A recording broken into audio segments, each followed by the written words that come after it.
Hey guys, welcome to another Six Sages Gaming Deck Spotlight, and today I have for you, finally, the more Cloud Midrange control list that a lot of people have been asking for. Sorry we've been a little bit busy with the holiday, and we're going to try to hopefully get this out this week in a dual series. If not, it'll be absolutely next week.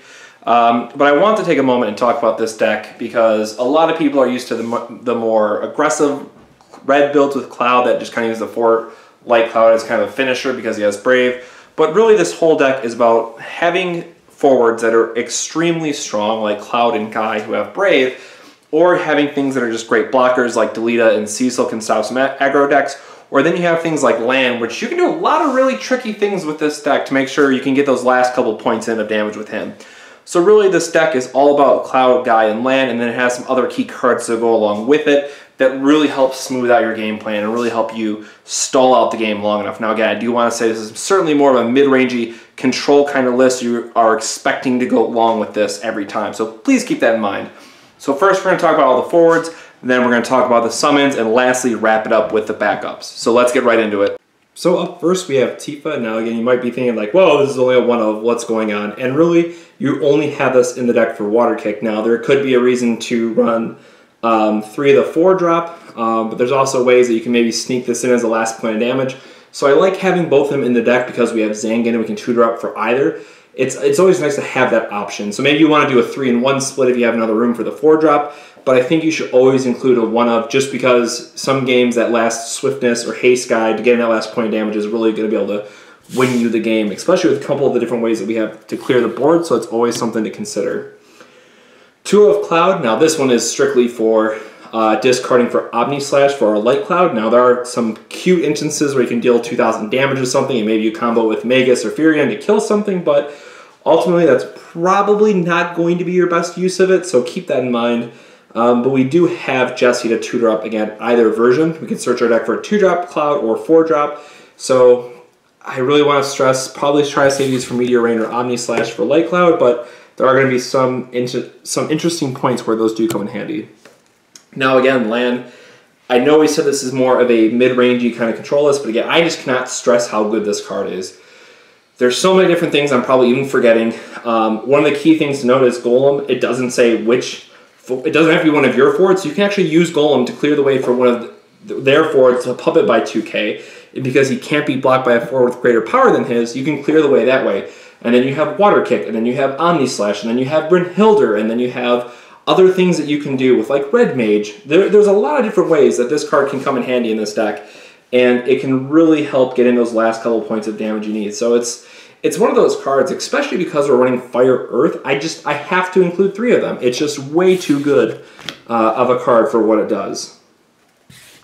Since you guys know that I'm playing Earth, you'll know one of my other favorite cards is Aleta.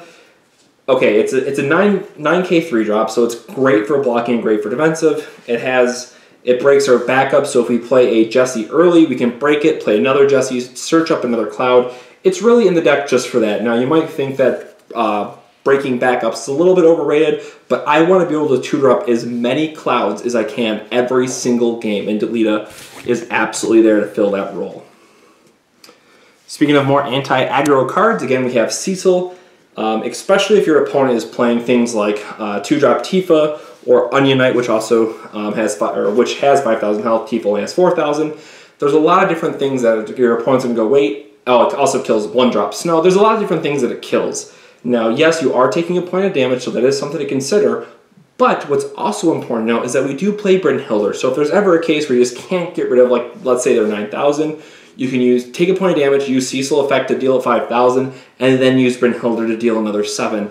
So this card is not only very, very good against the aggressive decks, but it allows us to be able to, get a free activation by taking a point of damage and get that instant, what would be normally a 2-for-1, we can kind of say, a 1-for-1, even though we did have to take a point of damage for it. So Cecil also offers quite a bit of utility, and I included it as a 3-of because you always want to see it against the aggressive decks early, so you really need to see it on the first turn or second turn, and then against other decks we're just going to be discarding them and playing Guy instead. Tifa, again, this is what we're playing for Water Kick. It is just absolutely amazing card. because we play Zangan, we can tutor it up. It has swiftness, it can clear the way. So this is just another card, and if I had another foil, I might include a third one, honestly, but it's just a great card for being able to either deal 6,000 damage or something, clear the way, or just have another surprise attacker and make your opponent think that they're going to be safe, where you can actually get in that last couple points of damage. 2 of Furion. This is a very interesting pick. When it comes into play, it deals 4,000 damage or something, so again, it can kill the really small guys, the small aggressive guys. You can do some things like attack with one of your other guys, maybe they buff it and block, you can play Furion to still kill their guy. It offers up some more utility options as well, and you'll see in a little bit that we're also playing Magus, so if you really get combo-y, you can do 3,000 damage everything with Magus, and then drop a Furion to deal up to 7,000 damage or something by combining with Magus, which can kill some nice things as well. Now, it does take a lot more work, and you're probably going to end up discarding 2 or 3 cards to pull that off, but arguably it is absolutely worth it for the kind of utility that it provides. Then as another 4-drop, we have Guide. Now, this card has just been absolutely absurd. I realize that it doesn't have a discard outlet for itself, so there's no S, but the fact that it has Brave, it's an AK, and it cannot be dulled by your opponent's effects. I mean, this card is absurd against ice decks. And I really can't stress that enough, that if you're going against one of those Ice Lightning Tempo decks like we've done a previous video on, Lightning Tempo I believe is the name of the video, so please check that out if you haven't already, this card can absolutely just wall off your opponent saying, hey, you know what, you might have a lot of Shivas or you have Snow. There's a lot of things that your opponent wants to be doing and just can't. And again, if they're trying to play around or play with the 1 Crystal Point Snow, Guy just absolutely shuts him down. That's really important to note. And then again, let's say they have Lightning and Snow, the 4-drop Lightning, they're going to be spending a lot of guys that they might be able to dull another guy, but then Guy can block both of them. So again, he is just absolutely critical in being able to wall off those decks. 3 of Lightcloud. If you guys have been following the other tournament results that people have been having, people are putting 3 Lightcloud in just about every deck now, and I realize that, you know, it's hard to not call it the best card in the set, and I don't want to give it that title, but when it appeared in the winning list out of London, it appeared out of the winning list, if I'm not mistaken, or it placed second out of Spain, and they had a 26-player event. I mean, this card is appearing in a lot of decks and doing a lot of work for a lot of people. So, man, that price tag is rough, I will admit, but this card is just absurdly good, and I've had to play against it a couple times now in our other videos, and any time that my opponent plays this, I just go, man, I have to think about Omni Slash. Like, that is just such a card that it can hurt. And because we can tutor them up with Jesse in this deck, it's even that much more of a threat saying, oh man, my opponent's playing Earth, they have Cloud, they can pretty much just tutor up a Cloud at any time. And Jesse effectively adds 3 more Clouds to your deck, and I'll go into that in a little bit later. So you're always going to have the Omni Slash, and it's just absurd value that you can get out of this card. And again, it has Brave, so you can attack, or declare attack, Cloud's attacking before they can block, Omni Slash, and he's still considered attacking, so it's just absurd the things that he can pull off. And then lastly, for our forwards, we have 2 of Prish. I wanted to play a Furion with this card, but look, it costs a lot for this deck, and even though it is such a good blocker, this deck really revolves around those 3 other cards I mentioned, both Guy, because his Brave effect is free and he can't be dulled. Lightcloud, because Omni Slash is just absurdly good, and Land, because he can get in 3 points of damage when your opponent might not be expecting it. But Prish is really just here to be your blocker. She is the card that's going to say, hey, you know what, we're going to late game, we're going to stall this out. And her special is, trust me, it's good when it's really, really good, but you're often just playing this for the fact that it can give itself Brave, and it is the best blocker. All things considered, it is the best blocker in the game because it gets plus 4,000 power. And then if you're doing stuff like Minwu, we can just get absurd value. So then we're going to go into our summons. Just absolutely no-brainer. 3 Brynhildr, it's an EX, deals 7,000 damage. I've covered enough in our other videos why this card is just so good and does so much for the deck. And again, sometimes just being able to kill something for free is absolutely amazing. Then going into our last Fire Summon, we play a 1 of Bahamut. Now, this is a card that in Japan, it has been popping up a lot. And it's been popping up a lot without Fang, which is really, really interesting. So there's these decks that are just cramming 3 Bahamut in all their fire decks, and you know what, power to them, but I strongly feel, and again, I could be wrong, I will not say that I'm 100% right, I strongly feel that this card is a 1-of because you want to see it late game. If you draw even sometimes mid game, it's terrible, and you want to have 5 backups in field, so you're only discarding 2 cards to play it. and then you're killing 2 of their 4 or 5 drops. That's a great spot to be. Now again, keeping in mind that does deal 10,000 damage, and it does remove them from the game if you kill them, so it stops things like Golbez and other things. The Emperor is another example. It stops those effects from happening. So it can be a very, very good card. The fact is, it costs 9. It's really hard to pull off. Even in some games where I have all 5 backups, I go, man, I really don't want to discard these other 2 cards to play this, but killing their 2 really big guys is going to be worth it more often than not. So it's a card that I really want to see more play as a one of, and we're going to keep testing it and seeing how it goes. But now we're going to move on to our Earth. We have 3 Golem again. So this card, all right, first off, keep in mind it has been errata to say if it's blocking, it gets plus 4,000, but it can choose any 4 to give it plus 2,000. If it's blocking, it's plus 4,000. Again, this card is absurd because we play a deck that has a lot of guys with Brave, so they can attack. If you need to use Golem, you can use it on offensive. It's going to be able to give them to 10k, and it's going to be able to kill, you know, assuming your opponent doesn't have their own battle tricks, it's going to kill their opponents forward no matter what. And then even on defense, it can give them plus 4,000 because they don't have to dull to attack, so they're always ready to play defense as well. And that is just so valuable. But again, keeping in mind, it just says choose 1 forward. So you can choose your opponent's forward to give it plus 2,000 power, and then Lan can swing for free. Or not. So you can set up the board state where you're going to get a point in a damage with the Lan.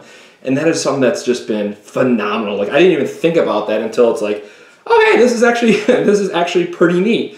And it just kind of, I don't remember if someone else, they might have made a comment on a Facebook group where I was talking to Matt about it, but I was just like, oh yeah, this actually works out even better than I thought. So that is a really, really neat trick that we've kind of come across. Then we're playing a 2 of Titan. So again, kind of the same thought process that we're playing this slower grindy deck, and we have all these guys that have Brave, so they're always ready to be defensive. And then, hey, we can just block with our guy that attacked the previous turn and dull it, and then it can't be broken. So it gets to survive and it gets to attack again the next turn. And playing Titan can really surprise your opponent, thinking that they're going to get that point damage and think, oh man, you know what? I was really hoping to trade here or something, but now your guy is still alive and it gets to attack me next turn. Like, whew, we're in not a good spot. So a card I could definitely see being a 3 of in this deck, but I wanted to add a 1 of Hackathon Care, or Bike as I always call it, because I brutalized the name and I do apologize.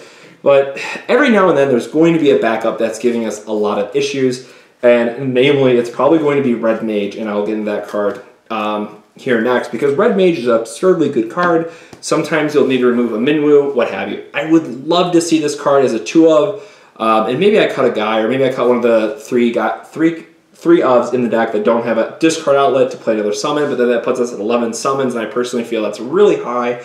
Most decks I want to cut off about 10 summons. That's just from my personal testing what I found. But it's really hard to find a room for another one of this card. But again, I think if you're running Earth, it is just way too important to not include this card, because there's just going to be some things that you need to break. And I apologize, it's 3 or more. I keep forgetting to change this. So it really is for things like Minwu or 5-cost Lulu, what have you. I really wish they would have kept it the same as the Japan version. I'm thinking of Archer, which is 2 or less. But again, if you're playing Earth, even if it's just for Minwu, even if it's just for Lulu, even if it's just for Maria, there are enough valid targets that you will see in every one of your opponent's decks that it's worth killing. Devout is another one that you absolutely want to kill if they're playing an ice control deck, so they don't get things like Squall back or what have you. So there's always going to be some kind of target for this card that it makes it an automatic include in the decks. So then we're going to get into the summons, or sorry, into the backups. We just covered the summons. Red Mage, absurdly good. Like, being able to choose one of their guys and not be able to block, that says enough about this card. I am perfectly fine with having 2 of these in play at the same time, because again, they are just pure value in what they can do. Then we wanted another early backup that we could play, and this was kind of a harder pick for me. I picked Geomancer strictly because not all of our guys have Brave, and being able to give something like Delita Brave, he gets to swing for 9k, they're going to have a really hard time blocking him, and then he's ready to be defensive as well, makes this card worth playing.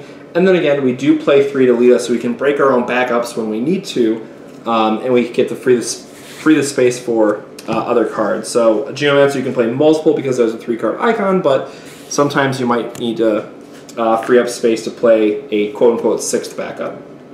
Magus, this is really just for those unblockable decks. Like, we have to respect Yuffie, Zaine, all those cards.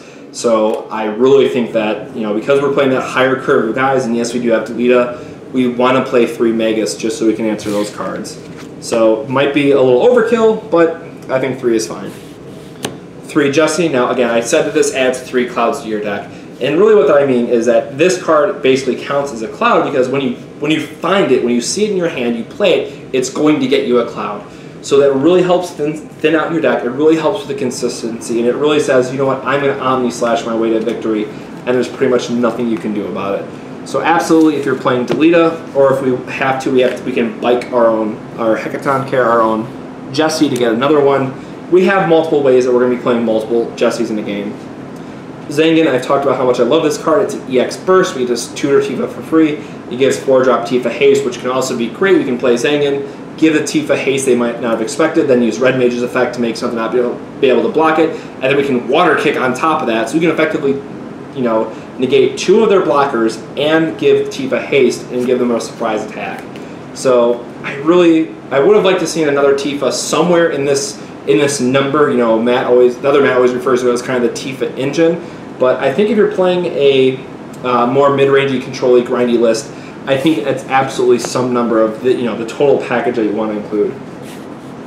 Just to have another Earth backup, and again, just a really good card is Mustadio. It's an EX Burst. When it comes into play or you reveal it, destroy a dulled forward. That is just a great effect to have, especially if your opponent is trying to attack out. If you see this early and just get to kill something for free, it's going to help slow down the game a little bit and give you some more time to recover.